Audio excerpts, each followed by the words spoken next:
Welcome back to Chasing Dreams Homestead, y'all. Tonight we're out in southern Indiana, down in English, Indiana, interviewing our friend Jake, the owner of Dog Creek Farms. We just wanted to come out and spend the evening with him and get to know a little bit more about his plans and his reasoning behind his homesteading journey. How you doing tonight, dude? Good. Awesome. Good. Glad you guys are here. Thanks for having us out. It's beautiful. Yeah. It's hard to believe I was in shorts earlier today. It's hard to believe might be snow in the morning. But yeah. 70% chance. Yeah. Wow, that's crazy.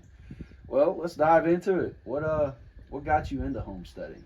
So I think I've always been interested in homesteading. Like I've always been interested in animals. I used to go every Thursday to the animal auction with my great grandpa. You know, he would pick me up in the summers or right after school. We would spend, all night at this auction. He never really bought anything, but he was so cheap. But we always had fun. And I mean, growing up, we were hauling animals in minivans. We were measuring ponies to see if, we could fit them in that Chevy Astro. I mean, we were bootstrapping everything we did, but we always had fun and it was always a good time. And I think that's what I loved about animals and livestock. But I think after everything that's happened the last few years, you would be hard pressed not to want to try to take control of, as many things as you can take control of. And food is one that really a lot of people have the capability of working on taking control of that. And I think that's kind of what really pushed me over the edge on really diving in deeper and working hard to get this farm set up. Yeah, I know we've talked in the past and you were already kind of preparing and being in a situation where you would not suffer so much if there was a disruption in the chain. So for you, it was just a natural segue to move to, I'm going to get a farm and have that space and ability to do those things. Yeah, I didn't understand. Honestly, I've not been on social media very long, as Chase knows.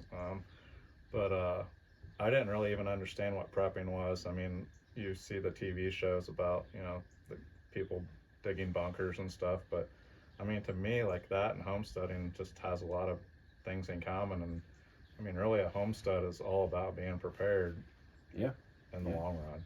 I see exactly what you're talking about, being prepared. And I plan to do a video shoot sometime in the next few weeks on what I find to be the 10 most important things to have in your arsenal or your toolbox when it comes to homesteading. And you're right, preparedness is definitely on there.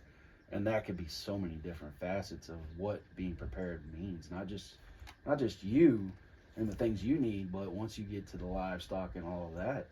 And I know you know all about that. You did a jam up job doing the meat rabbit class for the group. That was awesome. Yeah, that was fun. That was the first Teach Us Tuesday from somebody outside of us. They did great. That was pretty fun. Yeah. And I think the biggest thing I've learned just being part of the Facebook group, which I've never really been on Facebook, never been anywhere. The people, it's the lone wolf thing. Everybody's in it, and I think what surprised me is getting to know more people and kind of getting to branch out. It's a lot easier when you have like-minded people in a room.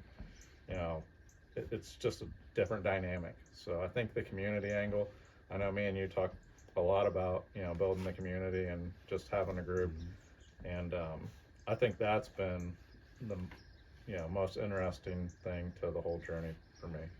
I agree. I think that community really is not only something that people need. We kind of are a communal animal, so to say, but I think it's just so much better to share your successes, your fails, be able to get that, feedback from other people that have those experiences or that have been there, done that, and want to see you succeed. So I think it's a really big part of being able to successfully homestead. We can all do the lone wolf thing, like you said. That's something that's available to us as homesteaders.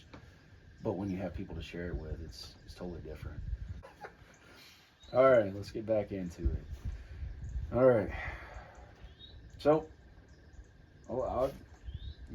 you're in a holding pattern, so to say, to get to permanently move into your farm. But I know you probably have to be thinking all the time about dreams and plans and goals for this place. What are they? Yeah, I mean, it's something, honestly, my wife would tell you she probably gets a little tired of hearing about it and a little wore out. But I mean, to say we have a lot of dreams here would be, an understatement. I mean, I mean, I've already talked to Chase. One of the biggest things we've talked about is, once we get moved, we would love to have people out, have some classes, have really just the get-togethers we're already working pretty hard on. But have it on a little bit more of a farm setting where Chase could do a chicken butchering class. There's even some other people in the group that have already talked about letting people come over, but I know I just think that stuff, it's just so valuable. I've taken a blacksmithing class from Dakota, as you know. Like I love to learn skills. I mean, I just feel like you can never have enough skills. So anytime I get a chance to learn something, I really dive in and try to learn. And I think just having that opportunity to have people out, build the community, help whoever is coming out maybe to put on a class or just kind of help everybody involved. And I mean, in the big picture, obviously, just having full control of our food supply. We have just under 100 acres, and I mean, right now, 35 acres is in conventional agriculture, row crop. Not living here, we just don't really have the time to manage it yet. But this coming season will actually be the last season that we lease to the row crop farmer. We're going to start hopefully in the spring getting fence put up. We have a small spot in the front where we're probably going to start, and then once this next season's done, we plan on getting everything put in pasture and letting that get established. Obviously, you know, we just want to keep building on what we've started. I love the group. I love, getting to have people over talking. I mean, I'm passionate about this, and it's just a joy. So I think anytime you get to talk about something you're passionate about, it always is pretty easy to do. Yeah. Yeah, I don't know about you, but my wife kind of gets frustrated sometimes because man, you'll talk to people for hours. Yeah. Well, I mean, I'm learning from people. I'm sharing information with people. It's exciting to me. Like I don't know. I get so amped up like at the opportunity to share that connection with other people that are interested in the same thing. So yeah, I mean, it's something that excites me, and I get excitement out of seeing other people get excited about what we're able to do as a homesteader. Seeing people learn a skill or something that they're able to get that aha moment, so to say, that I can do this on my own. I don't have to rely on the big box stores, or I don't have to rely on a system where I've got no say in the price. It's just, to me, that's awesome. Yeah, and I mean, I know it comes back to food a lot for me, but I mean, I feel like as the man, it's my job to provide. And I think a couple years ago, I mean, we never went without food, and I'm pretty well stocked. But I mean, just the thought that you couldn't go to the grocery store and buy what you want, and really you still can't on certain things. But Yeah. I mean, that really, to me, is it just shows you there's a problem, and Yeah, I heard on the news today in the car, on the radio news, that there was actually a baby formula thievery ring that was busted.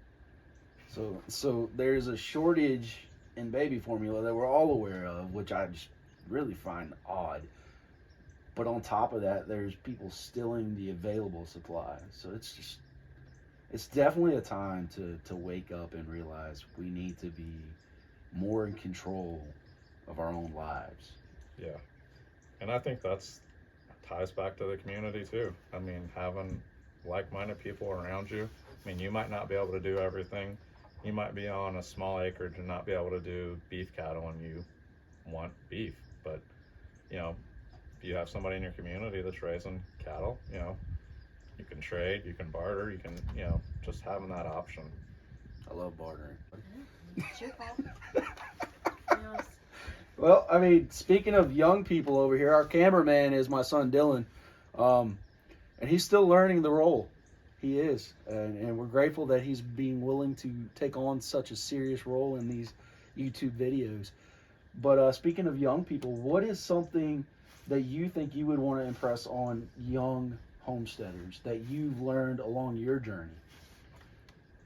I think the biggest thing is just, you know, try to soak up as much knowledge as you can. I mean, I've done a lot of jobs. You know, I've worked since I was, I mean, basically as old enough to work. I mean, 13, 14. Um, you know, I worked jobs that weren't fun. I mean, I worked in a conventional hog farm. Um, you know, but just trying stuff and learning stuff. It's, I think it's just important, and honestly, just working. I mean, Yeah. there's something to be said. I know it's different in this day and age, but you know, just working on trying new stuff. Having a work ethic is huge, especially in this day and age. Like you said, my oldest daughter, good gravy, she butted heads on chores or anything else. She did not want to do any of this kind of life.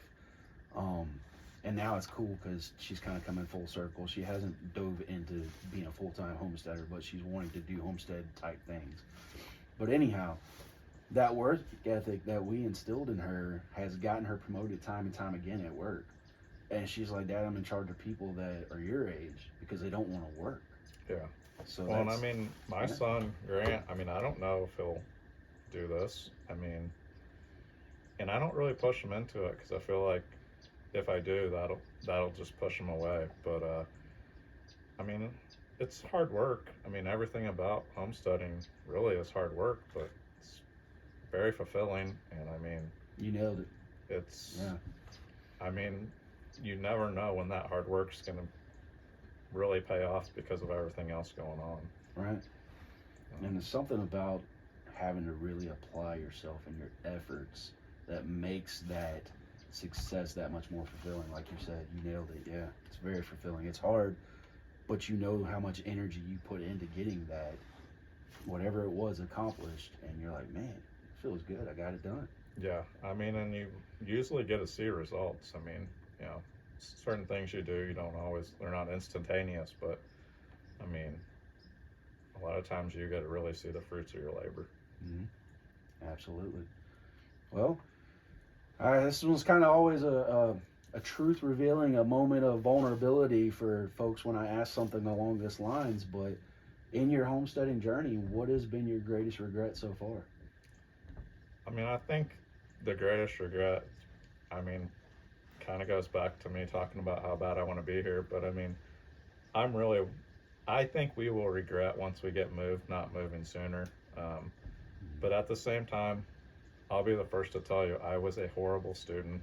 I was not good in school, and my son is a straight A student in honors classes. And I mean, I don't want to ruin that, but I know he's going to be smart. Like, I have no doubt that he's going to be smart. I worry that, you know, not teaching him everything else that he could be learning on the farm.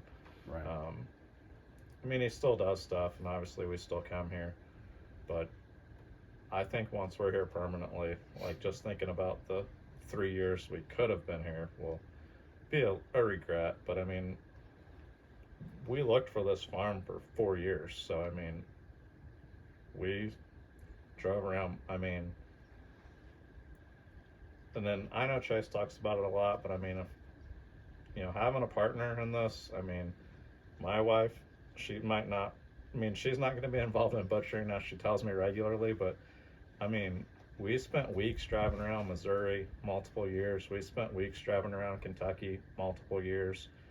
I mean, she was pivotal in, you know, letting me follow this dream. And I mean, if it wasn't for her, we, you know, wouldn't have this or be sitting here anyway. So, you know, a couple more years isn't going to kill me. I'm not worried about that. I'm more just worried about, I think we'll regret not being here to just teach the teaching that I feel like happens by, you know, managing livestock and different things like that. I agree. I agree.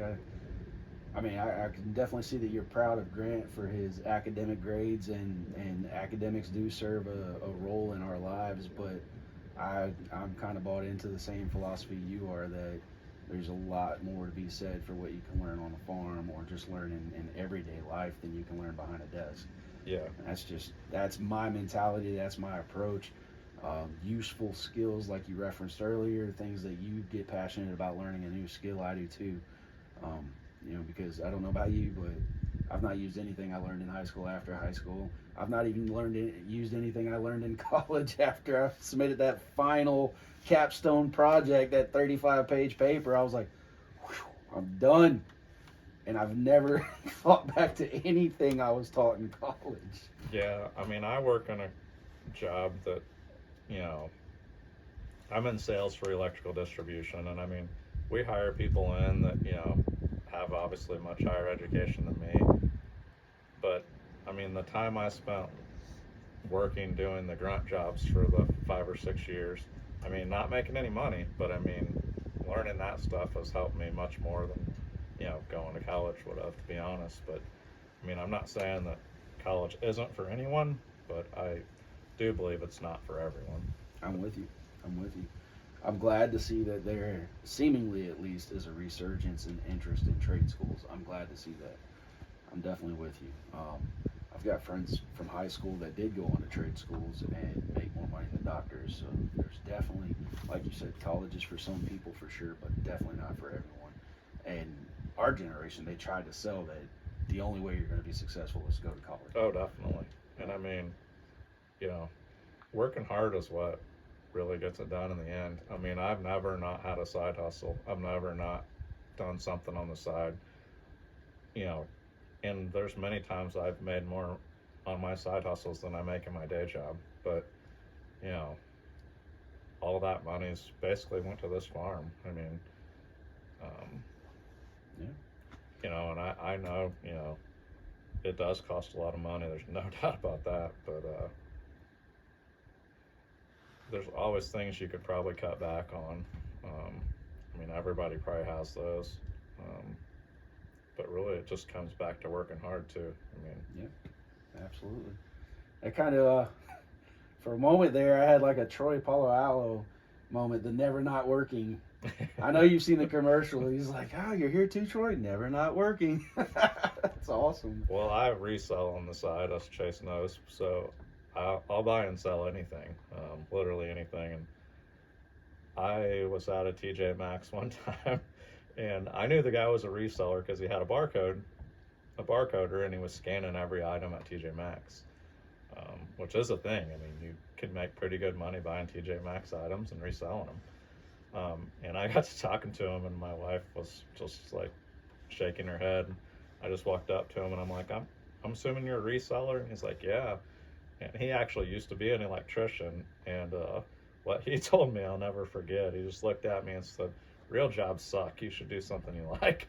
And, you know, it's not always that easy, but I think having a goal and working towards it for, maybe getting out of the rat race to do something you enjoy a little more later in life, I definitely don't think there's anything wrong with that. No, I agree with you. I agree with you. I think more and more people are having that mindset too. They're having that, I want to leave the rat race. I want to spend my few precious years here doing what I want to do. I really see that happening a lot more. It's funny how generationally it changes. Some generations are bought into the workforce, and this is what I'm supposed to do. Yeah. And then the next generation's like, I don't really know if this is really what I'm supposed to spend my only life doing. Well, and I mean, honestly, the American dream could really be a pretty deep trap to, keep everybody working in the, 9 to 5.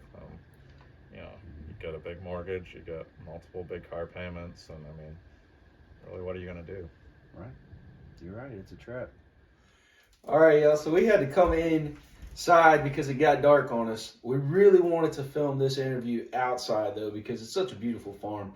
I mean, the first time we got to come down here and hang out with Jake and his wife, Kim, and Grant, we were just like, man, this is like heaven. You guys feel like at just peace sitting on this porch. So we really wanted to shoot the whole interview outside. But thanks, daylight savings time, it got dark on us. So we're going to continue this interview indoors now. Jake, I want you to tell us what breeds or what animals, like what certain animals are you guys thinking about putting out here once you get your pastures established that you were talking about earlier? Yeah, we've actually visited quite a few farms. We went to a couple farms in Kentucky and a couple farms in Indiana, and we plan on, rotationally grazing and probably using some woodlot pigs. But we definitely, I've looked into sheep a lot. I've looked into goats because I just like goats. I've always liked goats. Um, and then obviously we'll probably have some cattle just because we will be selling stuff. So that's beef is obviously a pretty well known meat. So, um, but when you do a lot of market research, I'm kind of when I'm interested in something, I really like to dig in. I mean, that's kind of why we visited the farms we've been to. Regenerative agriculture, it's such a buzzword now. It's really been going on for quite a while. Just wasn't really talked about. But we visited a couple of really nice farms and really sheep. A lot of people, I mean, will tell you sheep really pays the bills. They don't have you can run a few sheep for every cow you can run. You basically limit some of your liability. I mean, if you have a cow that loses a calf, you lost your whole, investment. Where if you had four sheep instead of one cow running on the same land, it just gives you a better chance to have a return.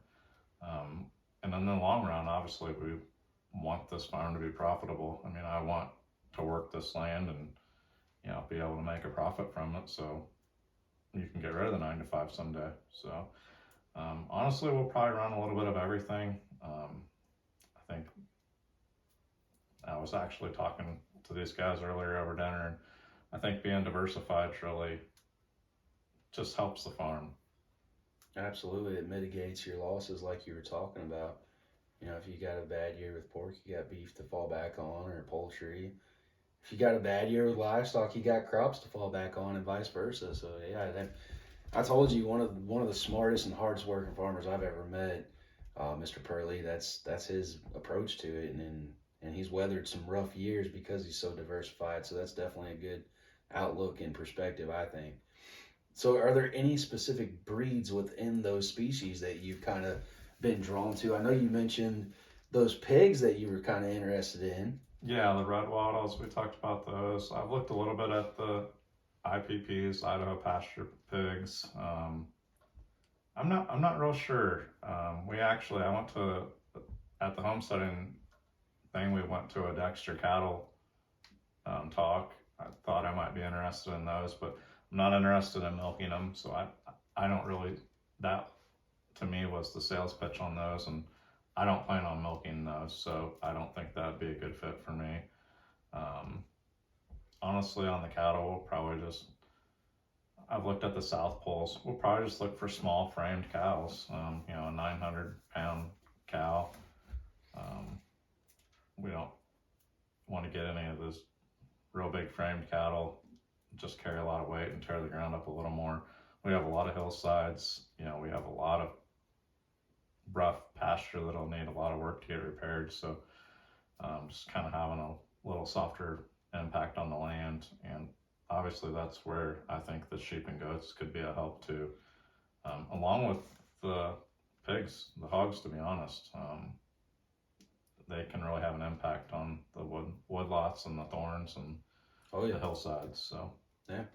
And if you're willing to consider slightly larger than 900 pounds, mentioning the hillsides, Highlanders came to my mind. yeah, Those dudes that's what they're made from. That's where they came from, hills. yeah. I haven't even told you, but a person I bought rabbits from actually raised some Highlands, and they weren't ecstatic about them. But Really? I mean, I'm sure just like any animal, everybody can have a different experience. They were actually retired dairy farmers, and now they just run a small Angus herd. But they had brought in some Highlanders, and just didn't fit their farm. But Was it a characteristic of the animal, or yeah, the I meat think it they was didn't like, it or? was just I think honestly they just didn't have a bull. I mean they basically just didn't like the attitude of the bull Oh, they had. okay, So that's okay, what I mean. A different set of animals could have a yeah. totally different result. I was But gonna say it's one of the few people that I've actually talked to in person and looked at them. But yeah, but yeah, it's a lot of the heritage breeds. Obviously, I like, but I mean, some of them can get pretty pricey too. That's the other yeah, thing. I want to help those breeds, but at the same time, I mean, I want this farm to make a profit. So, I mean, sometimes what I would like to do doesn't always make the most sense economically. I mean, yeah. We the first steer we ever had processed was a Highlander, and the meat was awesome. So that's kind of why I asked. But yeah. yeah, I could see a misbehaving animal kind of turning you sour to them. Yeah, And part of that, I think, is how much work you want to put in educating your customer. I mean, if you want to sell some of these really premium, whether it's the Highlander or whether it's a Kuni pig, I mean, yeah, if you have to, if you want to put that work in to educate the customer about what they're going to get, then I think the return's there. With me, I'm trying to say how much time I have, how much, you know, basically my time's limited. So do I have time to educate the customer about what they're really getting? That's probably where my, hole will be. So that's kind of why I've leaned away from some of those. I got you.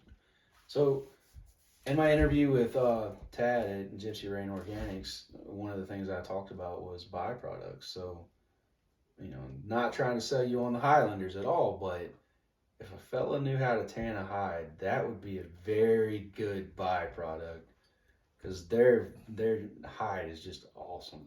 Yeah. We tried with the one we had. I've never done one. We tried. My kids tried. We scraped the fat and we thought we did good. And after winter was gone and it thawed out, we did not do good. Yeah, there's an art to that. I mean, obviously, with my background in trapping, I've done some hide work, and it's a lot of work, and it's a fine art. I mean, it's the best way to say it, I guess. Yeah. I mean, could you imagine selling some rugs off of one of those Yeah, guys? I mean that would be pretty impressive. I bet you could get probably as much for the hide as you could for the cow. Yeah. Um, Yeah. and again, it's how deep you can go into marketing. I mean, Yeah. there's a lot of stuff like that. Just how much you can educate somebody, where you can get in front of the right people. Um, I think the demand's out there. It's kind of shocking. In my day job, I've talked to people before who, we were talking about a farmer's market, and, they didn't even know what a farmer's market was. I mean, Really? when I told them we don't buy meat from the grocery store anymore, I mean, they were like kind of just shocked about understanding that. And here I am shocked that somebody could, in this day and age, not know what a farmer's market is. But Right. it, I think it's probably shocking how many people, if you get outside of the people that are in agriculture, really don't know much about where their food comes from, don't know how to find a local farmer, or maybe they found a local farmer they had a bad experience with, and they think everybody's. I mean, I think the market's out there. It's just how much time you have to put in to go find it. Yeah. Yeah. And I think that piggybacking off of the decades of advertising of Angus isn't going to steer you wrong either. Though. Right. I mean, I've had a lot of varieties of cows, and I'll tell you, at least for my palate, an Angus doesn't taste any better than the next cow. But there's been so much money spent advertising that breed of cattle as the superior meat. I think so much is just how you raise the animals and what you feed them. I talked to Chase. I helped butcher pigs for the first time this year. A friend of mine raised them, and we butchered 3 of them, and they were commercial. I mean, they were just pink commercial hogs, but feeding them good feed and them living outside. I mean, I was honestly fairly shocked about how good the meat was, and it really opened my eyes to.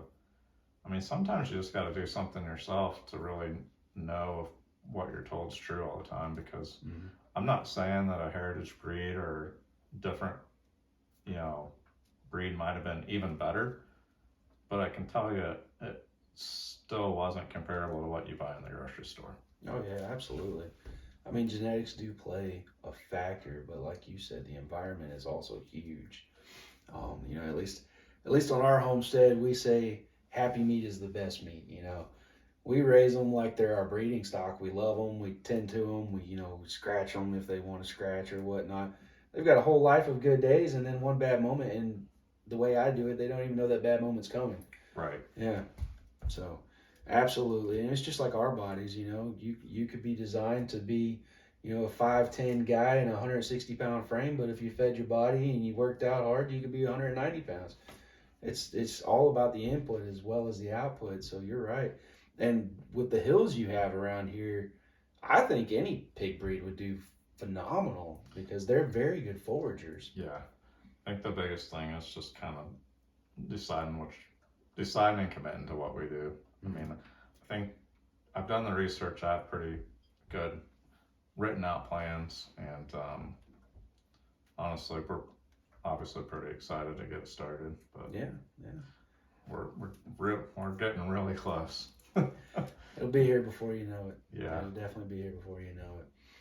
So you've got the animals laid out that you want. Are you looking towards doing any kind of produce or any kind of cut flowers for alternate revenues of income? Or Yeah, my wife's actually worked in a flower shop when I think she was either right out of high school or during high school, so she's actually done flower arrangements. I've actually bought her a couple books, just if it's something she's interested in. Yeah. I plan on putting up a hoop house. I think my biggest thing is just when kind of what we talked about earlier, controlling your food. I mean, don't get me wrong, I'm a meat and potatoes person, but I mean, everybody needs a little other things. So I would Gotta at get least that like roughage. I would want to at least be able to produce, Yeah. what we consume. Hey, you might broaden your horizons once you start growing your own and get that different taste. I don't know. I'm still learning plants. I think it was 2 years ago that I learned about butternut squash. I'd never had it, and I cooked one and made the soup from it. It was amazing. I was like, dude, where's this been my whole life? So, Yeah. as long as you keep your mind open to trying things, you might stumble across something that you get excited about and like as well. Yeah, so you guys are going to look in that avenue. I mean, what other sources of income are you thinking about? I know at one point I had posted a flyer in the Chasing Dreams group about a chicken processing class. And at the time, I personally felt the guy was asking too much. They're a great, great farm. And after talking to him, I don't think he was asking too much. So he was asking $150 and you got to take home a chicken. And I was like, dude, that's really high. Yeah, we talked about this. Yeah. But then when I talked to him, he said, well, think about what I'm saving people. So if they're not having to buy the plucker, they're not having to buy a scalder, they're not having to raise the chicken, they're coming out, they're spending $150, they're taking home a $30 chicken, but they've spent $120 to determine if this is even something for them before they've bought $1,000 worth of equipment. So is that something you're thinking about? Because you do have that really awesome chicken processor set up. Yeah, I've already told Chase, once we get set up, I won't be teaching the class. I don't think I have enough experience, but I told Chase I definitely would like him to come teach a class. The other thing, like with that equipment, like we said earlier, I'm a wheeler and dealer, so obviously I wouldn't have bought that if I had to pay for it full price, but I basically felt like we talk about community all the time. I mean, to me, that's just another part of the community. If I have that equipment and I need Chase to help me process birds, then when Chase needs to process birds, or if we have birds at the same time, we can run them all. And honestly, with that equipment, it'll be pretty quick. And Oh, yeah. another thing I just got was a grain mill, and that was the same way. I mean, it's think $1,500 or $1,600 new, and I mean I got it for a lot less than that, and my thoughts are to, and in fact I'll probably bring it to the meet and greet, and just set it up with some wheat berries. I mean, who wouldn't want their kid to grind a little flour, take it home? I mean, just learn how to use it. But that's another tool that everybody doesn't need to buy that. I mean, it's not something you use every day. Right. But if somebody in your community has that, I mean, you can get wheat berries, and then you can grind your flour when you see them once a month, or however it works out. But I and when I say I find all these things, I mean, I looked on Marketplace for probably 7 months before that finally popped up. So it's not like every time I open Marketplace, I just happen to find a, poultry man processing setup, or this extravagant wheat berry grinder. But I do watch, and yeah, you do, man. I don't know. You say it's not every time, but every time I meet you, you've got something cool you picked up at a heck of a deal. So that's, and you're right though, because so Amber Garling, she gave the whole Harvest Right freeze dryer class for the group. Yeah, it was a great class. I talked to her, and she had said, had anyone in her area been interested, they'd have been willing to go in together on it and share it. And that's really the community mindset, because one person can't justify that kind of expense. You're not going to use something like that often enough to get your return back. But if you've got a group of people together, like you mentioned, everybody can pitch $100 or whatever, and everybody share it. And that is a great way to spend time with one another, for one. Mm-hmm. And also everyone benefit from that product. I really like the way you look at that. I think that's something more folks need to get away from. Me. I want to see we succeed, Yeah, and I told Chase when he posted about the class, I know it even got some people in the group a little riled up. I mean, like I said, I was like, that's high. I honestly messaged him and told him I thought that was perfectly acceptable price, if not cheap. And he's like, what? Yeah. And I was like, I've paid to learn more than that. And to me, it's just an investment. And yeah, maybe everybody isn't in the situation where they can do that, and that's fine. I mean, there's lots of other things, and there's, just like Chase, I mean, there's lots of things he does that obviously are free, no charge, and everything else. But at some point, and this is one of the things I told Chase, I mean, he could do more things if there was a little bit of pay, so he could make it make sense. Yeah. I mean, it's a little easier to carve out time, and he's not going to get rich, but it's just a way to kind of give back. And right now we were in the spot where we could buy that poultry processing thing and the grinder, and then the other thing is that stuff should hopefully last me my lifetime. So once in the long run it would save us money, so not buying that food and being able to grind our own flour. So that's kind of my thought behind it, is, putting back stuff that'll last a long time, and hopefully something to help your group, help your community.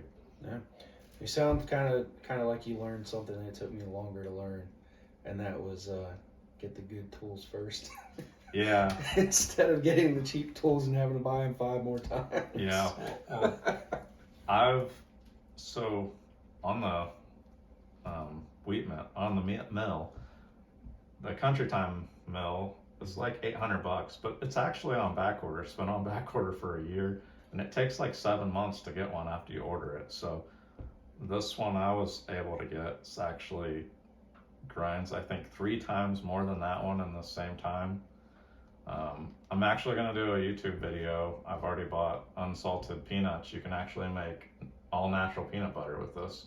Oh man, it will cool. It's so big that you can actually grind the peanuts. And luckily I watched some other info, and they said to make sure you find unsalted. Oh yeah. But yeah, that's one of the things I'm gonna put it to the test. And I've had wheat berries and needed to get one, so it was yeah, it'll be interesting. I think it'll be neat. I look forward to seeing that. I think that'd be pretty cool. I'm always willing to learn something new, so that'd be pretty cool. Yeah. And I've talked to Chase too. We've talked about, as far as making money on the farm, we've talked about doing a Airbnb. I think a lot of people have talked about those. Telling you, man, tree houses, dude. Yeah, we have a couple really cool trees. And Chase has scoped really, out already, and they really are awesome hill with panoramic views. Yeah. Oh I man. think it's always, I've talked to Chase about this. It's always weird inviting people, and because I mean we live here too, so in a way, to me, it's always for Airbnb, not for somebody coming over, but I mean for an Airbnb, you're just putting your homestead out to Right. you know strangers, and I don't know. I think maybe a lot of homesteaders by nature are kind of private people. And I don't know, it's just a different dynamic, but it is definitely a booming business, Yeah. and very popular right now. Yeah, and we're definitely close enough to Louisville that you could get the urbanites to come out here for a weekend away from the Yeah. city life. You know, that'd be awesome. I mean, I'll lend a hand if you want to build a tree house. The little kid in me's getting excited just thinking about it. But no, seriously, I hope one day you build a house up on top of that hill because Yeah, it's awesome. that's our. I mean, we talked about that tonight. It's a pretty impressive view. I sent my wife a picture after the excavator was here and said, "This view's not priceless. This is how much the driveway will cost." But you know, when we're here permanently, I have a feeling we'll probably end up building something up there. I think building stuff, it's just something I enjoy. So whether it's some tiny houses, we have the cabin. Hopefully, a small cabin we'll be redoing in the future. Our videos will probably be kind of based around fixing that up, putting fence up, getting the farm ready. And I mean, to me, it's interesting too. I mean, my grandpa farmed when I was a kid. All that got sold when I was still in high school. He passed away. So I mean, I don't think everybody realizes how hard being a first generation farmer is. Oh yeah. And it's a struggle. It's just amazing how much stuff you need. Oh yeah. So It's a dream of mine, and I've talked to the older farmers in the community, and I've not had one tell me that a guy can come out from nothing and do it. Not anymore with equipment cost and everything. It's just, man. One actually said, I guess a guy could have a greenhouse. That was about the cheapest avenue to getting into farming that you could look at. Well, I think that's why you have to look at regenerative agriculture, because I mean, that's the only way a first generation person's going to get in to the farming life and actually make a profit. I mean, we've been talking tonight. I mean, I'm looking at using high tensile electric fence, just due to fencing in 60 to 70 acres. I mean, it would be, the cost for a field fence would just be astronomical.